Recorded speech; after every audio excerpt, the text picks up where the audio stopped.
Hey, good evening, everybody. It's a Monday night stream. I know that's unusual, but it was the only date that I could get my fantastic guest on that I've got lined up for you this evening. I'm going to bring them on in 2 seconds' time. You may have seen them; they've been on a few podcasts recently, but fairly new in the public scene. Although been doing SEO for quite some time, so we'll find out all about them in a moment. Let me just quickly say hello. Who have we got in tonight? Um, Carl's here. Good to see you. Let's say hello to the Eagles first. Daniel's in. Daniel, I think, is the only. Oh, no. Gadget Mike. Good to see you. And Carl as well. Hope you're all well. And then we've got Adrian and Chris and Colin. Fruitback Cat. Edward's here. Gaz. Good to see you. Helen, have a horn.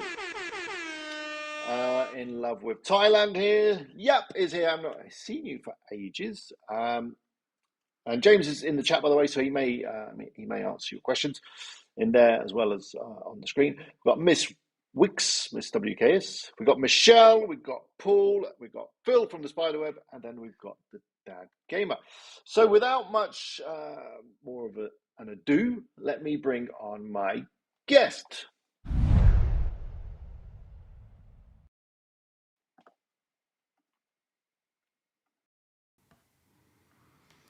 Okay, here he is. Here's James. Good to see you, James. Good to see you. Yeah, I do realise that my audio may have been weird on that intro, but hopefully you got your hellos. I'm on the right mic now. Thanks for the heads up. So, James, for those people out there that may not know who you are, could you give me a little background about who you are and what you do? Yeah, so about 13 years ago, started out in the construction industry, realised that I needed a consistent flow of inquiries for the company that I was working for. Had a website built, realised I needed to optimise the website, didn't have a clue how to optimise the website, and then everything started really from there.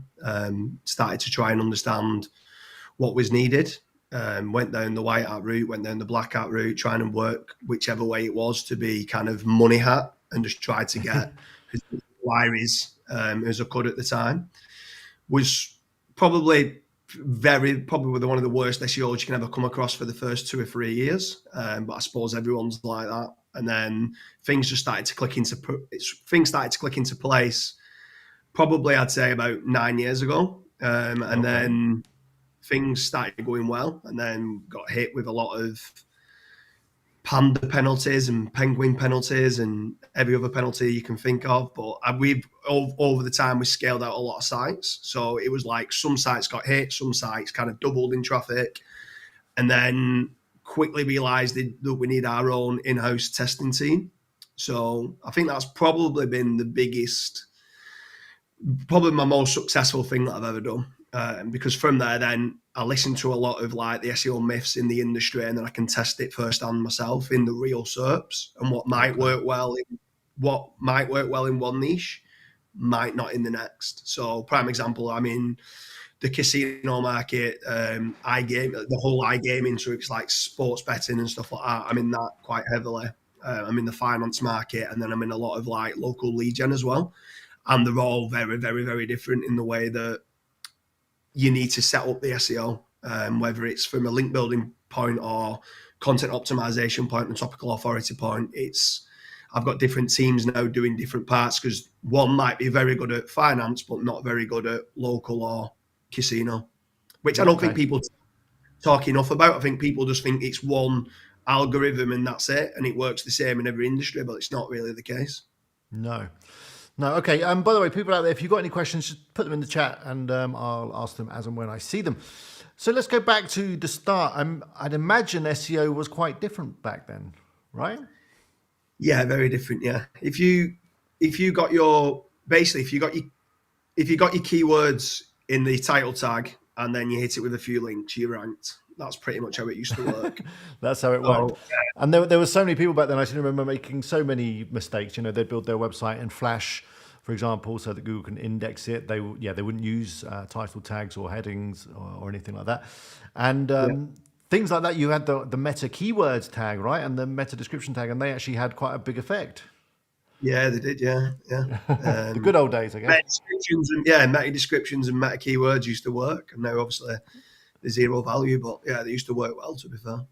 So when did you move from doing SEO for your own site, your construction company, to thinking you want to do it for clients and expand your own portfolio of sites? So that's a great question, because I never really set out to do SEO or lead generation for other companies.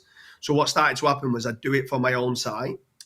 I then started ranking number one for all the keywords that I wanted to, and then I had a good mentor back in the day. I'm still good friends with him now, and he said, "Yeah, you're number one, but you're not number two." And I'm like, "No, I'm number one. Why would I want to be number two?" And he's like, "Why don't you build a second site and get number one and number two for all the keywords that are profitable?" So that's kind of how it evolved. So we built out a second site, a third site, and a fourth site. Tried to make them all slightly different, going after slight different, now what we call LSIs, or slightly different intent of keywords, but the same products and service. Can you just clarify what LSI is for my audience, but who may not know all the acronyms? Latent semantic indexing. So it just means like variations of the keywords and what you're trying to go for. So let's say in bingo or casino, you're going after the brand with review. The brand with promo code or voucher code has got a different intent than just the review. Yeah. So you kind of build that out, and they're obviously different LSIs. But the with regards to the construction company, it was mainly for our own stuff until we started to realise if we could get our clients busier, and we was doing work for them. So we've got a successful playground surfacing company in the UK, and build like tennis courts and sports pitches as well, and stuff like that, like football pitches and stuff. But if we could get the landscapers busier to win the work, or the main construction companies to win the work, and we won the work off them, we started to kind of what we class as being shouldering niches. So like what industries kind of would be able to cross-sell us more, kind of complement what you're doing, and then you all grow up together, and you've all got work, and that's kind of how it grew. And then obviously then things just started to become less needed for us. So anything that we did quite a lot of work in schools and stuff like that. So anything that a school needed, we was then trying to rank for. And then we ended up turning into like roofing, cladding, windows, everything basically, like carpet cleaning. It doesn't matter what it was. We kind of got into the industry. And at that point then the lead generation company kind of surpassed where the construction company was. And the construction company is still doing well today. It's called Soft Services in the UK. It's built up now from probably about doing 400,000 a year to doing over 8 million. Wow. So it's a decent sized company. That's decent, yeah. Yeah, the construction side of things. But the lead generation side's now, like, it probably took over it about 4 or 5 years ago. And now obviously the lead generation's just massively surpassed it now. And we're in over 800 different industries. Wow. So your lead generation stuff that you do, is that is that just in Manchester, or do you do that across the whole country or around the world, or where are your clients on that one? It's just UK, but nationwide in the UK. So there's 43,000 towns and cities in the UK. So we do every single area that there is, from John O'Groats in Scotland down to kind of Devon. We'll cover every single area. Ideally, we'd like working with companies that do work nationwide, but if someone does work just in a specific area, let's say just Manchester or London or Newcastle, we can do that as well. But in general, it's anywhere in the UK, but we've never really expanded. So many ask us, why do you not do it like outside the UK and go into the US market for like solar panels and stuff like that, or rehab and stuff like that, which are very profitable industries. But it's there's just too much to do in the UK, if I'm being honest. I don't really need to keep growing it. No. Wow. Yeah. That's fantastic reach. I thought you were more local than that. That's great. Let me take a couple of questions quickly, and then we'll carry on. Is building out different local landing pages a good idea? Yeah, for sure. I mean, every what I would do is every single search that you do in Google, if it brings back a different set of results, it deserves a different page. So if you type in playground repair, and then you type in playground equipment or playground surfacing, it's a different page. But if you went and typed in playground repair in London and playground repair in Newcastle, and it came out with a different set of results, that deserves a different page. So if a different set of results show up, it needs a different page. And that's kind of how we kind of. Yeah, I guess generally your page needs to match the query or the keyword as closely as possible, doesn't it? Yeah, Really, for sure, yeah. they're different things. Okay. This is quite an obvious question. Thoughts on backlinks? Do they work? I think I know your answer to this. Yeah, absolutely. Yeah. Not if you write bad content and build backlinks, it won't rank. So some people are obsessed by backlinks and think it's the holy grail. It's definitely not the holy grail of SEO, because you still need good quality content. You still need to make certain you're building topical authority. As a company, we're a holistic SEO, so we do all things right. We want to try and make certain that we're covering EEAT, that we're getting the foundational backlinks when we're first building the site, that we've got like an about us page, an address, a telephone number set up on the site. So we're a trusted site of like moving forward. And then when you need good quality content, many people use different tools for optimization. The fact, if anyone's using any type of tool for optimization of content, you're probably in the top 5% of SEOs. Some people to this day still aren't understanding what entities are needed on the page. I think it's very important to use this one of several, whether it's Page Optimizer Pro, Surfer, Market Moves, whichever one it is that you want to use, that's fine as long as you're using one to understand what you need to cover at a page level. And then yes, okay. backlinks are a huge factor as well. Of course. The Dad Gamer's got a lot of questions here. I want to pick up a little bit more on links in a second, but thoughts on blog posting for service pages. So I think what that question is about. So if you are a local business, is it worth publishing content on a blog? It depends on the industry. So if you was, let's say you're a carpet cleaning company and I would write blogs on the carpet cleaning kind of business blog about how to remove red wine from your carpet. And you give certain insights of information of how to remove red wine or how to remove blood from a carpet and stuff like that. But try to make it difficult for them and saying certain solutions, which you might sell as, let's say, being affiliated to the solutions that you use. But then kind of say, look, if you want it done for you, why don't you just get a professional in to come and do the carpet? So this is how you could do it, but it'd be far easier just to pay us and we'll do it. Yeah. Exactly that. Yeah. So I do a lot of how-to type guides or what is guides, and then kind of funnel it to be, this is what we do, and come to us. Yeah, and I think in terms of link building, would it not be easier to attract links to those kind of pages rather than your services pages? Yeah, for sure. Yeah. I mean, we always try and build branded anchors to the homepage and then generally hit the blogs, because the more like you said, the more likely that those pages would get the links. Where if it's just an exact match kind of monetary keyword, not many people are going to, well, no one's really going to rank, link to that. And I think Google's starting to know that if you're building all your links to your money pages, it's not going to work very well. No. So in terms of link building, a lot of people, I think, become overwhelmed and confused in terms of where to start with link building. What's your approach in terms of, attracting links to a site? So our approach is we will get all the foundational pillar links in place to the homepage, naked URLs. So that is like www.thedomainname.co.uk or .com. Then go and get a load of branded links, again, all to the homepage initially, and just power up the homepage. And then obviously with your silo structure, you can start internal links to your category pages, and then your category pages can link down to the specific kind of web pages, the money pages that you're trying to rank for as well. Then once you've done kind of a base layer of links, then we start to tap some links to, we always try to create some articles or blog posts that could naturally actually get links. But for those articles to naturally get links, they need to rank in the first place. So what we'll do is we'll write some really good guides or statistical kind of pages, survey type pages, data pages, try and hit links to those pages initially to get them ranking.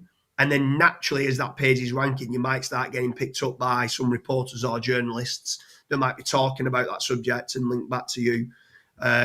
Then we do start doing some, whether it's niche edits or guest posts to certain money pages, but we try and hit the money pages last. And I think too many people get it wrong because they just start building the main money pages and then start hitting those money pages with links. And I don't think that's the right way of doing it. Well, I've got a lot of data to tell me it's not the right way of doing it. No, that makes sense. But in terms of actually getting these links, do you just go out and buy them? Is that the easiest way? Yeah. Is we buy some. So all the pillow links we buy. So we just go on to certain places that you can hire like VAs, virtual assistants, to do like your directories or your citations and stuff like that. It's places like Freelancer, People Per Hour, Upwork, and stuff like that that can do the directories and stuff for you.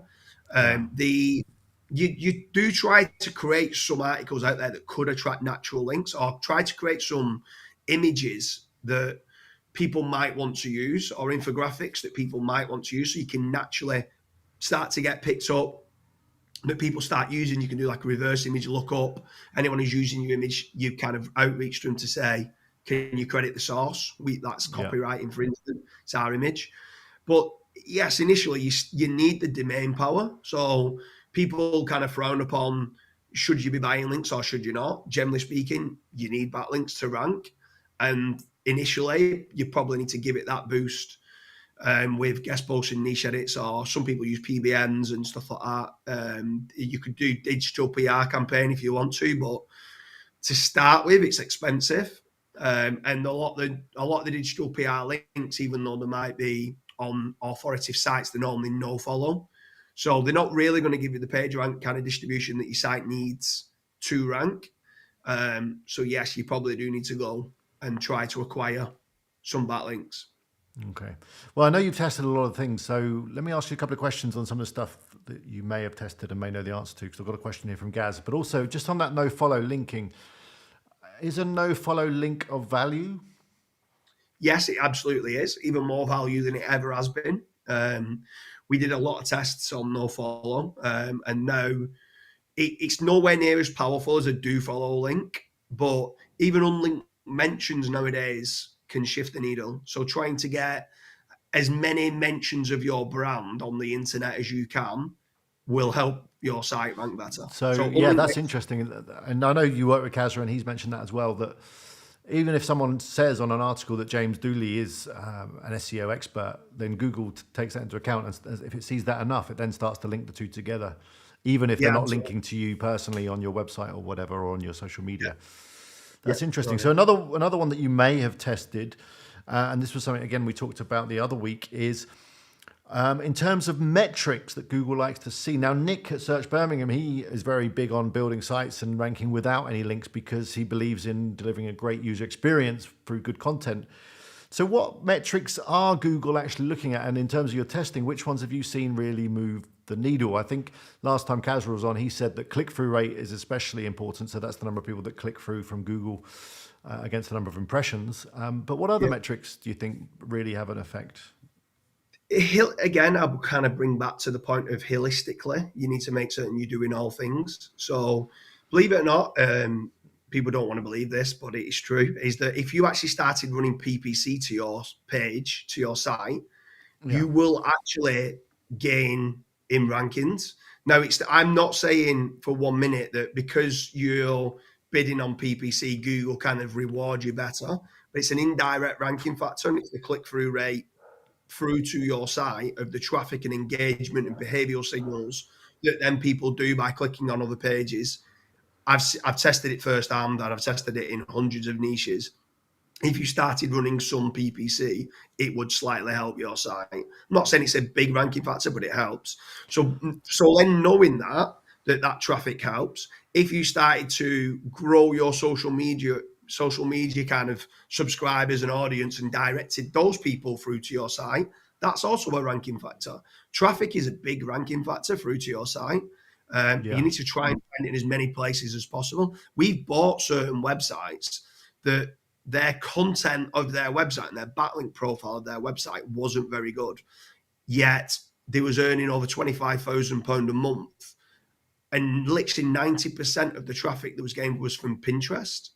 So we quickly then started to write some pages, and nearly every single page that we wrote on that site ranked so easily, and it was only a DR7 site.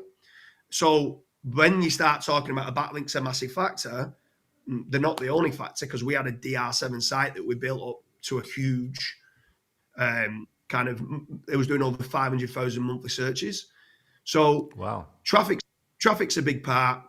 Good quality content. Don't cheap out on content. Making certain that you're covering the topic in its entirety at a page level. So getting all good H2s and H3s that are needed on the page. Then covering the topic with regards to related topics of what you need to do, which is what Nick Jordan does a great job at. He builds up great topical authority on the site, good quality content and topical authority, and then backlinks. And they're the main 5 pillars are a good quality, technical, well-built site, which I also include EEAT, kind of making certain you're ticking all the boxes from like telephone number, email address and stuff like that on the site. Good quality content, topical authority, traffic, and backlinks. Get them that's if you had to distill SEO down in just a few words, that's what it is, yeah? Yeah. Okay, perfect. This is a slightly more philosophical kind of question, which is from Marco. Marco. He just arrives. He asks, if you had to start today, imagine someone had taken away all of your websites, what would you do? What kind of niche would you choose? I mean, would you even, I guess you would start a website of some kind. And would you use any AI content, paid backlinks? Just, yeah, kind of, if you were reset back to zero, what would you start with? If I reset back to zero, but could I still have my knowledge of what I know now? Yeah. Yeah, right. Okay. So if I reset back to zero, I would build out 2 or 3 local lead gen sites in my local area. I would reach out to 20 different companies for each site to see whether they're interested in just taking the leads initially and just pay me on a back end on a conversion rate.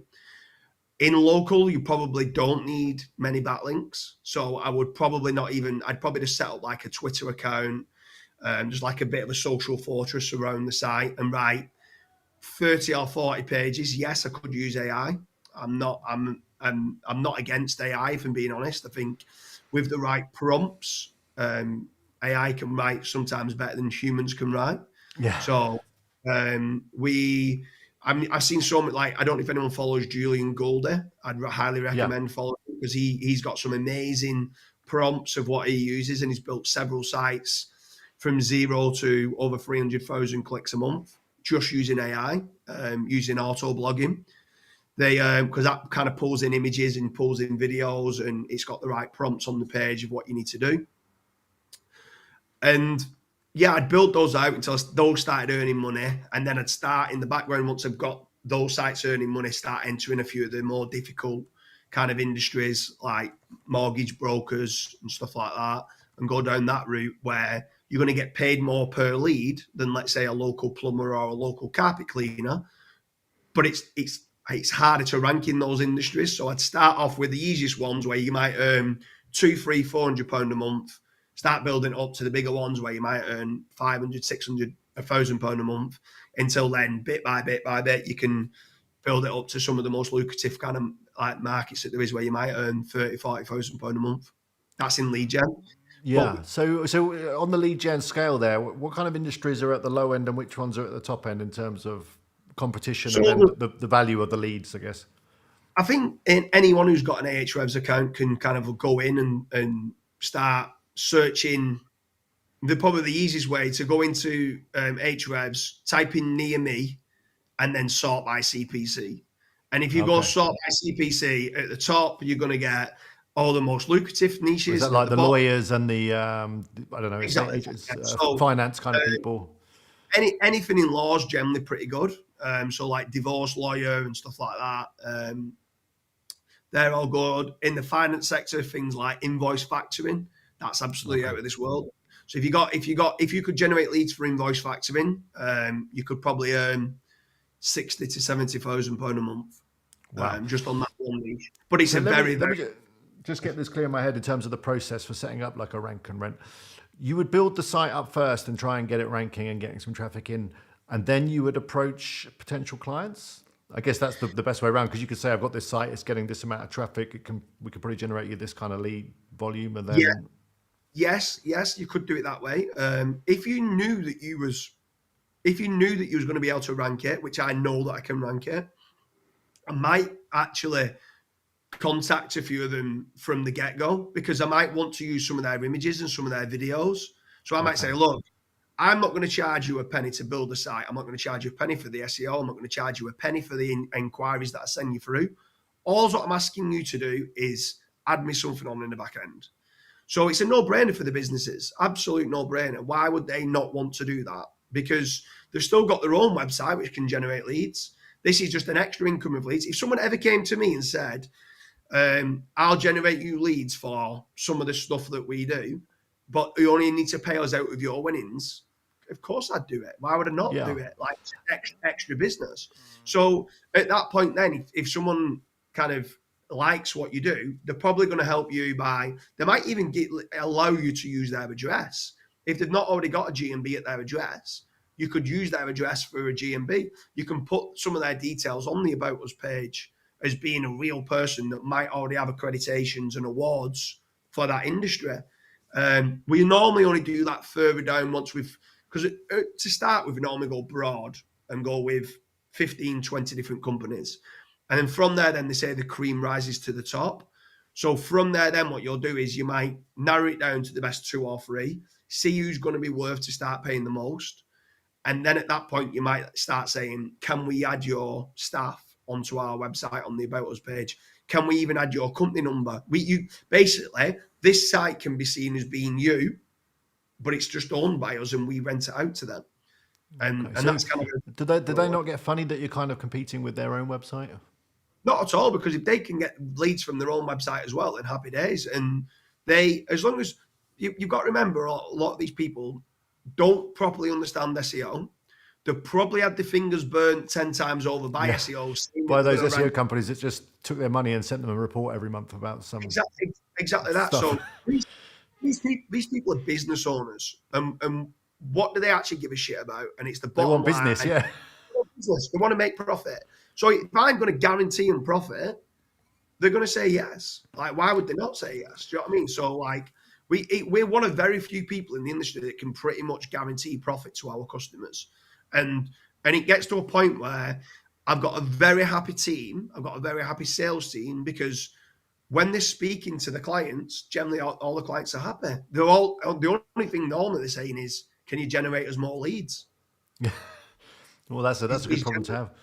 So the rank and rent websites, they would just have one of your clients or not? They wouldn't be like a kind of, you can get leads from 4 or 5 different companies. Say it was like a building kind of website. You wouldn't have 4 or 5 builders on there. So we actually have some websites that are the plural. So it could be like best plumbers.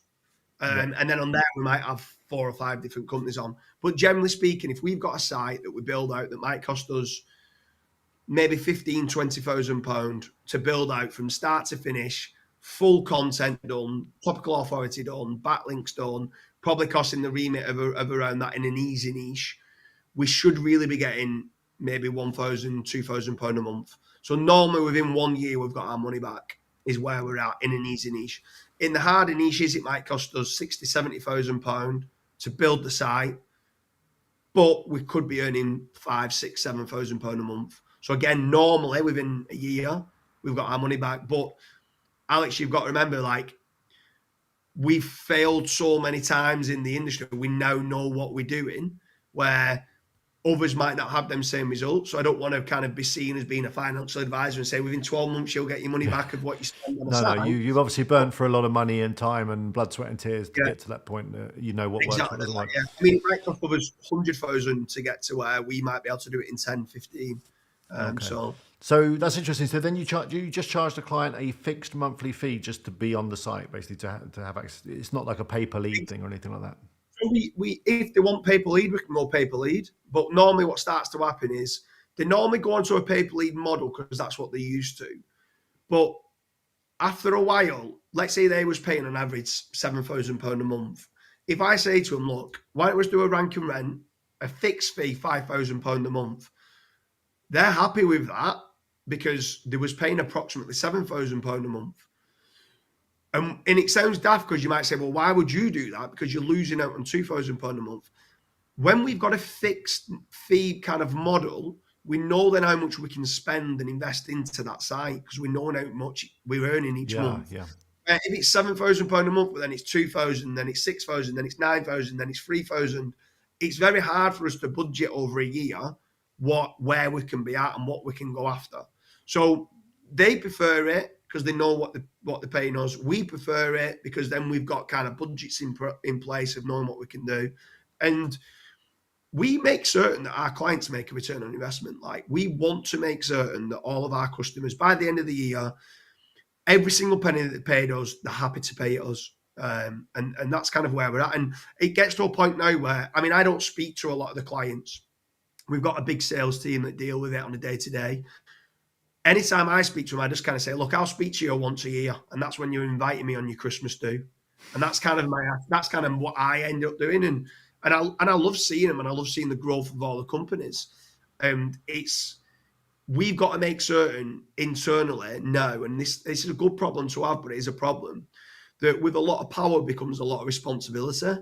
And we've got to make certain that our staff are honest, trust, and integrity, that they don't just go switching clients off and changing the clients because someone's willing to pay £200 a month more. We wouldn't do that. And I need to make certain my team are ingrained not to do that, because it's just not right. If we've built a business up from 2 vans on the road to 30 vans on the road, some of these business owners are scared because they're reliant on our leads, and we've got to make certain that we look after our customers. They can depend on you. You basically become part of their company, and you're essential to their survival and their growth. So, and that's why they're always going to pay your invoice on time and quickly, and they're not going to be worried about exactly that. Yeah, about anything like that. Okay, let's have a look what people are saying in the chat. Okay, CJ's got a very broad question. Is it still possible to rank on Google and make 500 per month in some average niche without backlinks? It's quite a broad question, yes. But I'm sure it's possible. Yeah. Yeah, John does it quite a lot. He doesn't build backlinks, and he's built out a lot of sites. What I would say is, if you're going to try and go down that route, and you're not, and bear in mind as well, the rank and rent model, you need a sales team. You need to speak to clients quite a lot. So if some SEOs are introverts and they don't like that, they prefer the affiliate kind of basis where you don't have to speak to anyone. It just goes off and you earn money. In the rank and rent, which is kind of lead generation model, you need to be speaking to the business owners. So you need a sales team. But in this route of earning £500 a month without any backlinks, I would recommend doing display ads as opposed to lead generation or doing affiliate. You can quickly build up, probably even using AI as well. You can build up doing a lot of question-based type articles and blogs to build up your traffic value, that you can quickly get to a couple of 100,000 clicks a month. And from there, then you can start earning some good money using Ezoic or AdThrive or Google AdSense or Mediavine. You need like a certain threshold for Mediavine, but they pay the most. Yeah. But yeah, I mean, that's probably the easiest way, is get good with your prompts AI, and start building up one or two of those sites, and you don't really need the backlinks. And to be fair, in those type of industries, you might start to acquire natural backlinks, because if they are informational type posts, some people seem to link to those quite a bit more. Yeah, if they're of good quality, of course. Julian Goldie was the guy who's very good with prompts and using AI content to rank. He's on YouTube, does some good videos. Do you have an example of a local lead local lead gen site that we could have a look at? It doesn't have to be one of yours, just so that we get an idea of what one of these sites might look like. Yeah, let me try and get one up. Can I send it in the chat? Yeah, it should work. Maybe. Let me just see if I make you a moderator, it might work. Let me just look. Just say something in the chat now, and then I'll make you a moderator, and then it should allow you to put links.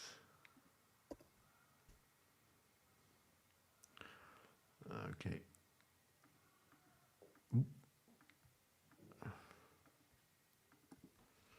Okay.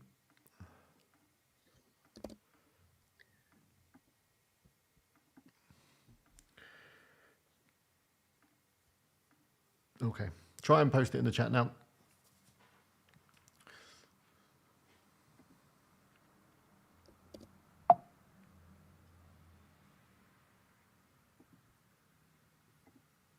I'm sure. Have you ever come across this this site, Free Best Rated?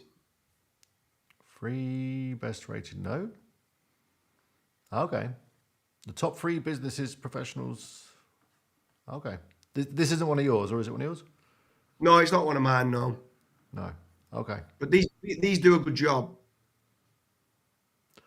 So these are like you're doing a search for, I don't know, carpet fitter in London, and then this pops up with the top 3 carpet fitters in London, right? Yeah, that's exactly right. Yeah. So that this one would be, like you said, going out. If you go on the homepage, you can see all the different areas in the UK. And then if you went into one of the areas, you can see all the different industries in the UK as well. Ah, okay. Interesting. And that site as well. And they have this, inspection report? They don't actually go out and review all of these companies, though, do they? No? They get them to fill in a survey or something? Yeah, I think so, yeah. I think it's filling a survey. Okay. Good. All right, let's move on to a few other little bits and bobs. I mean, we talked about SEO and everything and whatnot. Now, recently, there's obviously been quite a few Google updates, and you probably felt them or not felt them, depending. You've got quite a large portfolio, so maybe some sites more than others. But there's a few people, especially in my community, that maybe have got 1 or 2 websites. They've been working away. The traffic was growing. The money started coming in. But now, since the Google update, traffic's in decline, or it's completely fallen off a cliff. Now, I'm sure in your experience in business over kind of a long period of time, you've had your ups and downs as well. What would you say to someone that maybe is feeling a bit down and out at the moment because of they've dropped a load of traffic or whatever? So first and foremost, to that question, I would definitely say keep doing what you're doing, keep doing what you think is right, as long as you're not cutting corners. If you generally don't feel that your content is the best content for the pages that you're doing, you need to start thinking to yourself, why am I doing this in the first place? Try and make it that your content is the best that there is out there, for one. But yeah, I mean, growth is never linear. Growth always kind of goes up and down. You get peaks and troughs, and as long as you're moving in the right direction, that's good. So, but the latest update is actually one of the most bizarre I've ever come across, if I'm being honest. People might not want to hear that because especially in the industry. But over the years, I've seen so many sites hit that deserve to be hit in some way, shape, or form. This one, I've seen so many sites hit that I feel they shouldn't have lost rankings that they have. That the content is good, the backlink profile is good. And I do feel, and I know John Mueller's been out once or twice saying, no, we're not reversing it, and it is what it is. But I do feel the next algorithm update, which is normally the start of December, you can't always predict this, but normally around, in the last few years, I think it's been the 8th to the 12th of December, there's normally been an algorithm update. And I feel like they will roll one out. They might even roll one out before then. But I feel they will move the dial back slightly more. Refine it a little bit, yeah. And refine it. I mean, that's all they do. A lot of the times it comes down to this one actually isn't anything to do with links, but sometimes it's to do with dialing up the relevance of links and dialing up the power of links and stuff like that is usually the previous updates. And we've got some like ridiculous testing pool. We're in certain private groups with some of the biggest testing pools that there is in the industry. So when it's a link based, we very, very quickly can know what's happened, very quickly know what's happened. This helpful content update one, and I've not heard this from others saying this as well. So if any viewers are on it and you've been hit, what I would strongly recommend is running a full content audit of your site and loading it, like whether you can export it from Google Search Console, load it into Screaming Frog, sort by pages that are getting 0 clicks or very little impressions, and start to have a serious kind of consideration to, do I need to delete this page? Do I need to completely rewrite it, or do I need to delete it? And They're the only things at present that we're seeing that's fully recovering sites that have been hit hard. And it's keep doing your content velocity and writing new pages that are good, but it's actually pruning content. Now, if you think about this, and if they have dialed up their system of how many pages on your site are not ranking and wasting their informational like cost of retrieval and wasting their kind of crawl budget and how much it costs for them to crawl your site, if 25-30% of your site gets no traffic, but Google's got to keep crawling it and scoring it, at some point Google's not going to like your site. And It's costing them too much. Yeah. several times they've come out recently in the last 12 months saying that if you have some thin content on parts of your site, it will affect your whole site's rankings. Now, there's a classifier that's out there now. It's Panda again. It's a site-wide penalty, and I feel it's not. When you kind of look at a certain page, you might say, I think this is the best page. I think it's optimized the best. I think it's got the best backlink profile. But how many bad pages do you have on your site? And that's the big one that I think people need to start looking at. Yeah. And that's kind of interesting because I think that's changed over time with SEO, isn't it? Because I'm sure that Google used to just kind of rank each page on its own merit, and, you know, a bad page wouldn't necessarily affect a good page. But now Google does seem to be looking at sites as a whole. So, you know, the dodgy, bad stuff or the weak, thin content you've got is going to be dragging down your good content. And it might feel counterintuitive to start deleting content that you've maybe spent money on or put time into. But I think, you know, you've got to sometimes just bite the bullet and do it, haven't you? If it's really not doing anything and bringing any value to your site. Yeah. Okay. And also I just want to kind of build on that a little bit more in terms of people that are feeling despondent about everything. I know you talk a lot about on your website, and you're very keen on kind of the mindset behind being an entrepreneur and trying to make money for yourself and, you know, not working a 9 to 5. What kind of mindset does someone have to have in order to be successful online? You need to be very thick-skinned, and do you know what? When we first employ a graphic designer and videographer, I make certain that they understand that when someone says, I do not like that logo that they've just designed, don't take it to heart. Don't take it personally, Don't take it personally. Thank them. Say, thank you very much, and tell me what you don't like about it, and I'll try to improve it. Now, I'm not saying just go and listen to every single member of staff, because design is subjective, but you have to embrace criticism, and you have to be willing to fail. So I'll revert the question back to you, Alex. How many people, very successful people, have made millions or billions sat in their comfort zone? None. None of them have gone straight up to the top. Exactly. So you've got to push the boundaries. You've got to get outside your comfort zone and keep pushing them boundaries to failure. Like, if you've been hit now, just see it as you pushed it too far, right? You probably built too many pages. You got obsessed with topical authority, and there's too many thin content pages. Delete them pages. Might sound counterintuitive, but you went too quick. Delete some of them, or you might have enough backlinks to cover how many new pages that you've written. Like, because that's another part that you need to be kind of building content velocity and link velocity in parallel with each other, ideally. And just see it as a learning curve. Like you said, there's peaks and troughs in what we do. Roll up your sleeves, keep going again, keep learning. We are, and I don't mean to sound in an arrogant way here, we are a very, very, very successful company.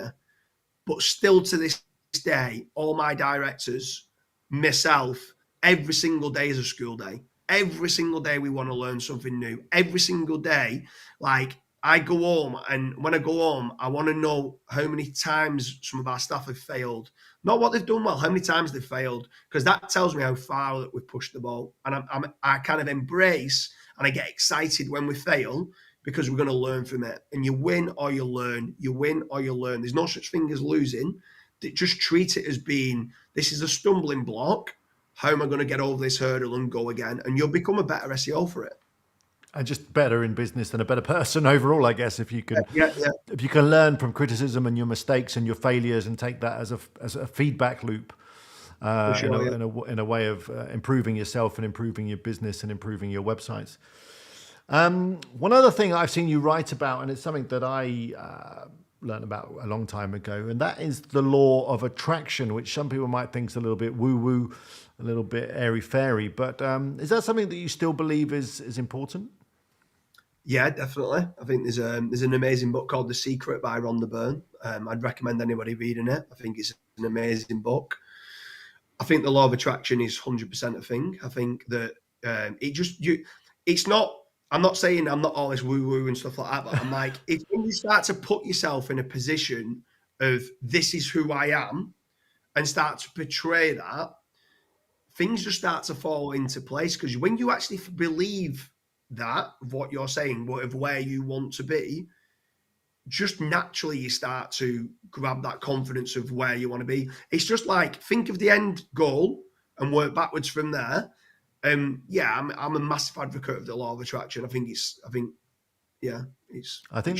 okay, and this might also lead on to my next question, which something else that I believe you're a big advocate of, and I am too, and that is networking, kind of getting yourself out there and talking to like-minded people, or other people that can really, you can bring value to them, and maybe they can bring value to you.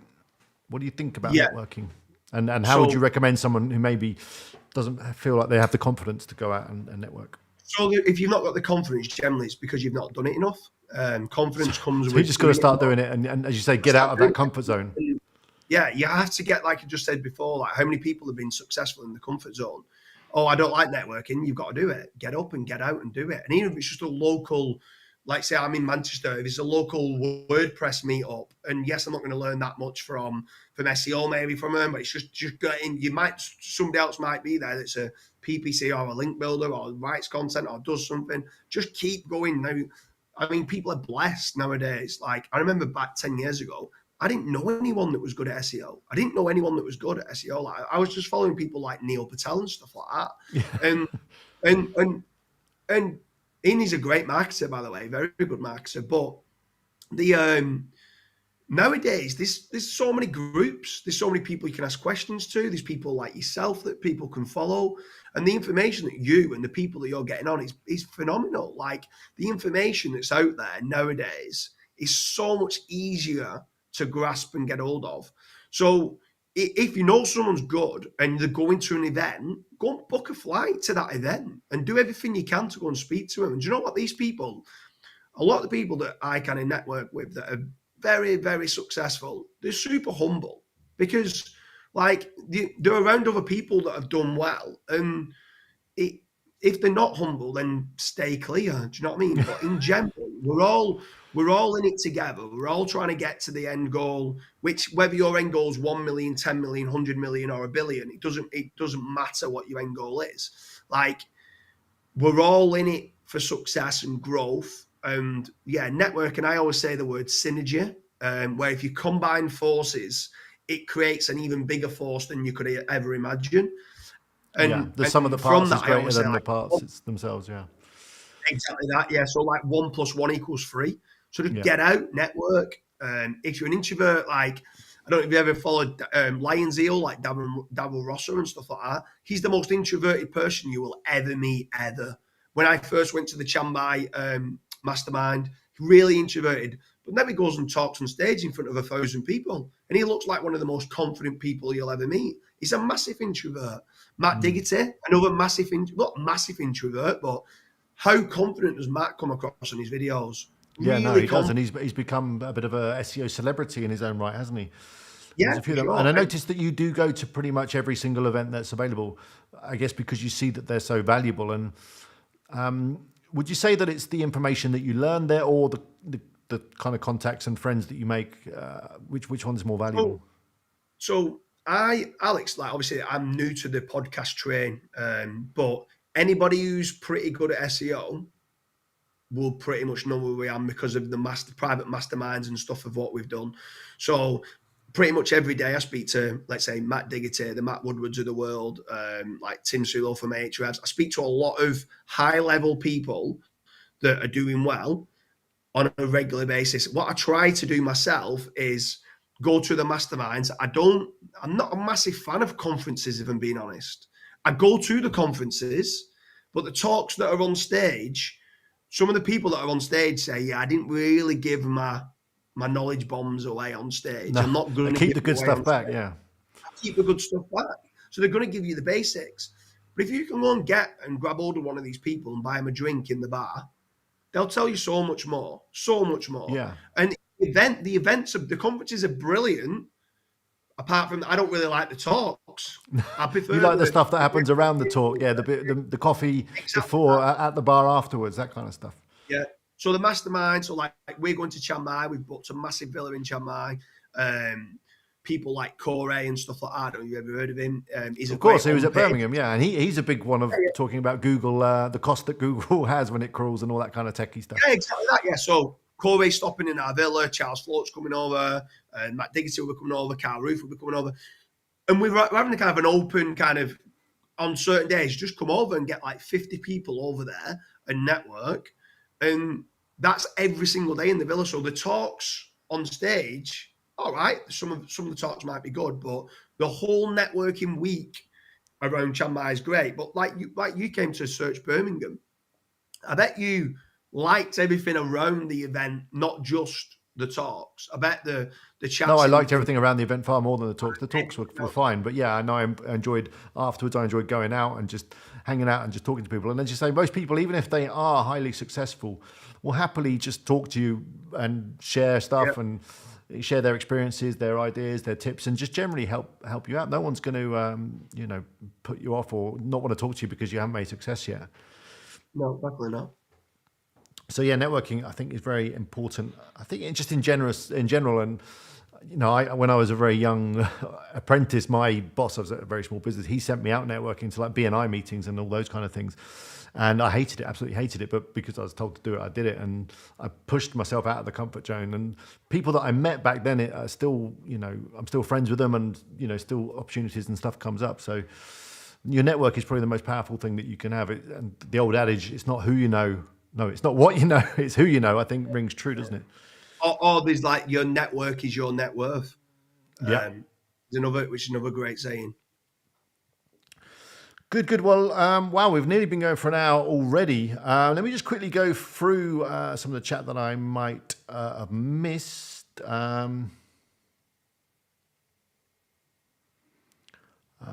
Question from experience. So this is a slightly techie question. My costume code, I think that should say custom code. My custom code websites rank better than my WordPress sites. Is this only me, or is this the case for other people? Have you seen any difference in terms of what you use to build websites? We've got there's a few Shopify sites that have been hit badly as well. So it's not just WordPress sites that have been hit. There's some just clean HTML code or PHP kind of sites that are not done in WordPress that have been hit as well. Sometimes some people build sites that aren't in WordPress and really make it like super clean, and it might just be a good site that they've not been hit. But I don't think correlation is always causation. No. I think it's just, generally speaking, if you've got a lot of bad content on your site or low quality content, it's affecting all your rankings. Okay, so there isn't really one technology. That's probably not going to be your problem. It's not because you're using WordPress that your site got hit. No, definitely not. Alex reminds me of Rick Grimes from the Walking Dead TV series. Well, I'll take that as a compliment. Are we spinning today? That's a good question, John. And we need a few more likes. We're only up to 40 likes. And generally, I go for 88 likes to do a giveaway. I don't know. Maybe we get one of those SEO hats sent out. I don't know. Okay. Let me just finish off with talking about life and work in general. Are you able to maintain a healthy work-life balance? You've got plenty of time with your family and friends, or are you just always in the zone thinking about work and find it difficult to get the balance right? I've got a lot better in the last 2 years. I became obsessed with SEO. SEO became life pretty much. I loved the hustle. I loved the grind. It almost took over my life. In some ways in a good way, because I loved it. I enjoyed it. I went to a lot of the networking events, did a lot of traveling with it as well and stuff like that. But I've got 2 kids now, so I try and make certain that I'm the best dad in the world, or the best that I can be in the world. So every day I kind of come home about 2:30, 3 o'clock, and from 3 o'clock till 7 o'clock every day, I take the kids for a bike ride. I'll take them to the park, or we do something every single day. Try and make sure I've got that quality time with the kids. Obviously, I've got the luxury of being able to do that now. I'm glad that I had kind of kids that are a little bit older, because I don't really need to. I don't mean it again. Don't mean it in arrogant. I don't need to go into the office. Or I don't need to go in the workplace ever again. No. But I do love it. I do absolutely love it. And I still get up. We get up about 5 o'clock in the morning. Kazra comes in the office with us. Me, Kazra, Scott, and a few others go into the office, speak to the middle managers, probably work till about 12, half 12, go to the gym. Then I come home, see the kids, and then I might do some work after they've gone to sleep at night. So I can do as much or as little as what I like, and I do feel like I've got a good balance now. I think what I did do, which I think is huge, is I kind of didn't like the word work-life balance and changed it to work-life integration. Okay, yeah. Kind of what I did is that, so like my wife is good friends with a lot of other, she actually set up a brand called SEO Wives. Okay. And she's like quite good friends with, she knows like, let's say Matt Diggett's wife and a few others. So if we did want to go traveling or do like a networking event abroad, they might all come and they might go and do their own thing as well. So that's where I'm saying like it became a work-life integration where I wanted my life and my family to embrace what I do. And it kind of... Right. So they are, I understand the term now. So they are integrated rather than work's over here and family and life is over here. You're trying to bring the two together more. And I think that's nice. You know, at the event in Birmingham, there was a lot of people there with their wives and families. And it's kind of like, that's great because, you know, especially if you are traveling away for weeks on end to different conferences, you know, you maybe don't want to be apart from your family for that long. So, hey, why can't they come with you and enjoy it too? So, you know, you've obviously been very successful and you've got a ton of money. Have you not just thought, well, I might just retire and just end up on the golf course? No, definitely not. No. Why is that? I just think I like what I do.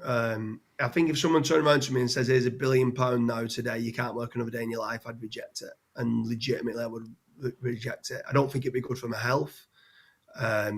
What would you do if you didn't have work? You'd be up the pub or, you know, that kind of... I like to keep fit, so I'd go on hikes and I'd go bike riding, or I'd go, I don't know, but I've had a few close friends sell up for over 50 million and they got really, really depressed after they sold.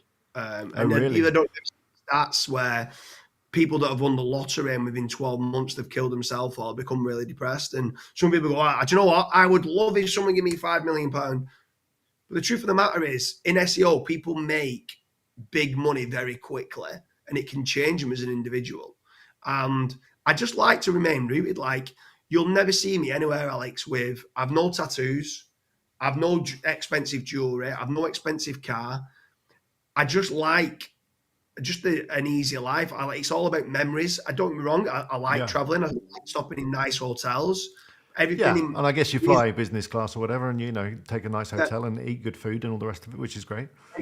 Exactly that. But it's just all about memories and experiences. And to be fair, what are you driving at the moment? I've just got a Mercedes pickup truck. Oh, nice. So yeah, it's nothing flash. Decent car, but nothing too flash. Yeah, it's nothing too flash. It's next class. Mercedes. It's got like a massive back boot where I can put football kits in and stuff like that. And it's good for going on adventures. Yeah. What is your gym routine? Because I've seen your pictures on Facebook. You seem to be making good gains. Yeah, so we go every day. I try and do intermittent fasting in the morning. We get to the gym about 1 o'clock. We just does that mean you're skipping breakfast until 12 or 1 or? Yeah, we don't have breakfast. We just eat after we've been to the gym. So me, Kazza, and Scott will go to the gym each day, do probably an hour workout, and then after that we go in like doing the steam room and plunge pool, like the ice bath and steam room. Nice.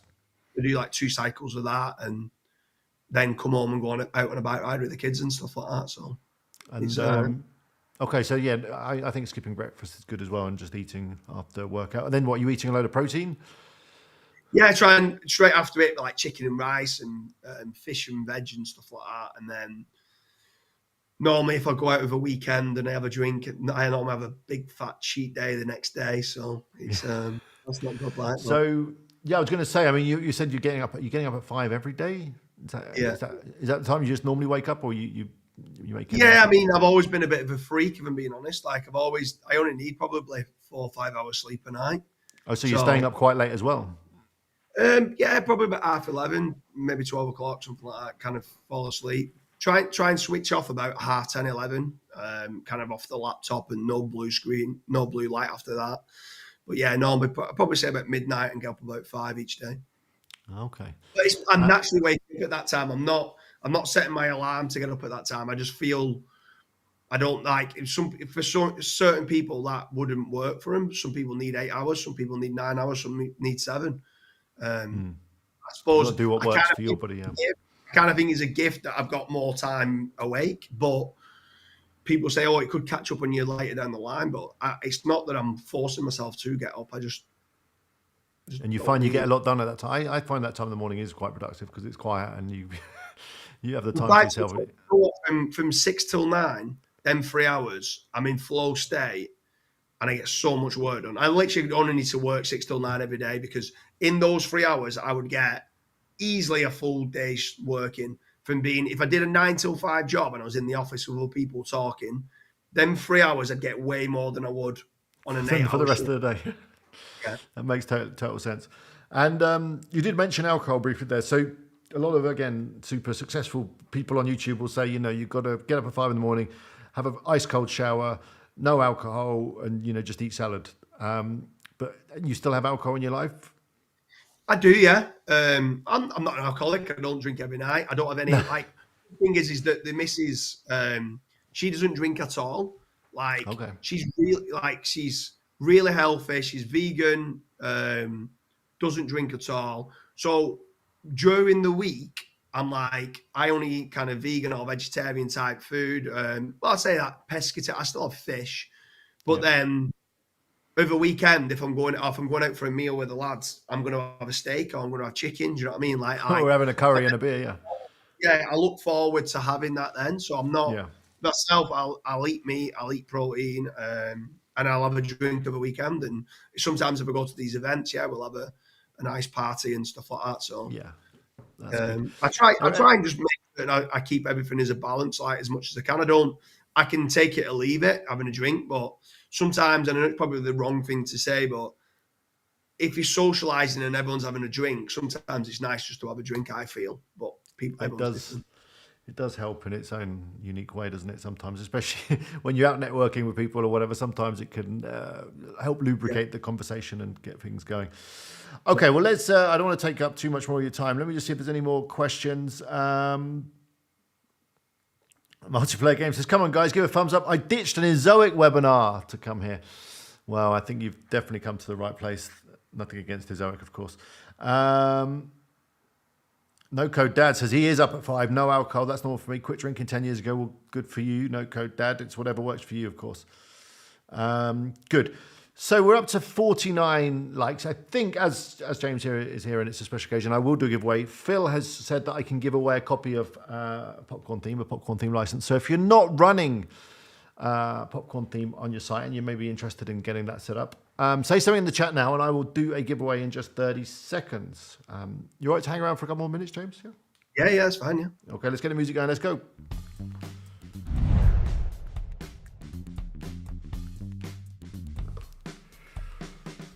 Okay. Right, let's see. I can get James in here too. I think we can.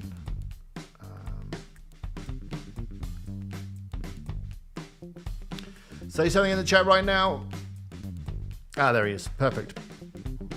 Yes, if you'd like a copy of Popcorn Theme, it's worth $99. It's a pretty good price. Say something in the chat. You've got 10 or 20 seconds. I've lost count.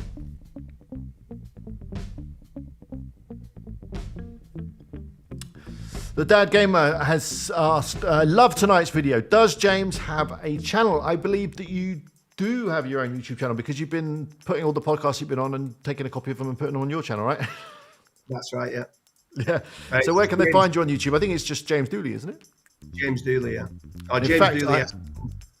I have put a link in the description of this stream. So just scroll down and look in the description. You'll find a link to James's YouTube, and I think I put your Twitter down there too. How are you finding the whole podcast interview experience? Because as you said, you've kind of been keeping yourself in the background a little bit, and this is all kind of new for you. Yeah, I mean, I'm confident enough to do the podcast. It's just I wanted to kind of hustle in silence and let success be the norm. And I thought that was very important for me to wait until I was ready to talk. I had a few big sales that was under NDAs, so I was worried that I'd talk about them when I was in an so I kind of thought, do you know what? I'm just not going to do any talks. I'll go to all the masterminds. I'll do all the private chats. I just won't do anything publicly. I'd feel nowadays with regards to AI growing, I think people need to have more of a personal brand as well. So I think it kind of goes in line with that. I think it's good timing. Yeah. I think for sure that's going to be the main differentiator as we go forward into the future, isn't it? Real people that deliver really good information with personality and expertise and experience. They're the ones that's what people are going to want. We're going to be sick of robot written stuff. Thank you, Glenn, for that super chat. 100 Danish kroner, which I think is about enough for a beer. Thank you. See you, Gadget Mike. Hope you're all right. And how was that fire the other day? I know that you're a firefighter in Luton and the airport was on fire or something. Wasn't it the car park? I'll have to catch up on that. Thank you, Peggy Power. Great show. Right, let's do this. Let's do this draw then. I'm going to scoop up everyone in the chat right now. Who we got? Oh, there's quite a few of you. Okay. Let's go. Actually, not too bad. You've got a good chance. Simply Stumps wants some popcorn. Yeah, it looked big, Gadget Mike. I believe they've arrested someone, haven't they? Started it. I'm glad I don't have to go to Luton Airport very often. Anyway, who have we got? It's gonna be... Oh, it's close. I think Fruitback Cat said, and I think Gadget Mike has also got a copy. The Dad Gamer is asking, James, do you have a course? I don't know. No. You can get all his information for free by watching his recent podcasts and checking out his YouTube channel. Yeah. Mike, you've just won. I think you've already got a copy of Popcorn, right? It wasn't you, Fruitback Cat. It was Gadget Mike.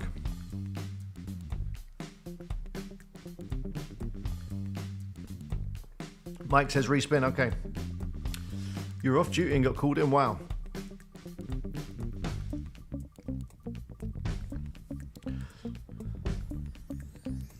Okay.